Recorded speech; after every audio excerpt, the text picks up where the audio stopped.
High, আমি শ্রেয়া। অনেক দিন পর তোমাদের জন্য ভিডিও নিয়ে এসেছি আজকে। আজকে তো সানডে, আর আজকে তো সমস্ত বাড়িতে চিকেন হবেই। আর আজকে ছিল আমার বোনের বিজ্ঞান মঞ্চের পরীক্ষা। এই পরীক্ষাগুলো বেসিক্যালি রবিবার করেই পড়ে। আর ও তো উল্টো আই কার্ড পরে ঘুরে বেড়াচ্ছিল আর আমাকে দেখাচ্ছিল যে কত টাকা জমিয়েছে। আর তারপর তো মায়ের হাতে হয়ে টুকটাক এই আলু টালু কেটে দিলাম আর কি। আর দেখো, তোমাদের সাথে কথা বলতে বলতে চিকেন তো একদম রেডি হয়ে গেছে। আর তোমরা কারা কষা মাংস খেতে ভালোবাসো আমাকে অবশ্যই কিন্তু কমেন্ট করে জানাবে। এই দুপুরের চিকেন তো কিছুটা বেঁচে গেছিলো, তাই মাকে বললাম ওই চিকেনগুলো দিয়ে রাত্রেবেলা মোগলাই পরোটা বানাও। আর এখন তো ভালো মন্দ কোনো খাবার হলেই লোকে খাওয়ার আগে সেটাকে সুন্দর করে সাজিয়ে 4-5 টাকা ছবি তুলে নেয়। আরে আমি বা বাদ যাই কেন, আমিও সেটাই করলাম আর কি।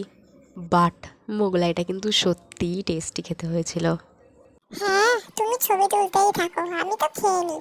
দারুণ হয়েছে, দারুণ, খুব টেস্টি, খুব টেস্টি। আর তোমরা কিন্তু অবশ্যই বাড়িতে একবার বানিয়ে মোগলাই ট্রাই করো, ঠিক আছে? ভিডিওটা যদি ভালো লেগে থাকে তাহলে একটা লাইক করে দিও আর চ্যানেলটাকে সাবস্ক্রাইব করে দিও। টাটা।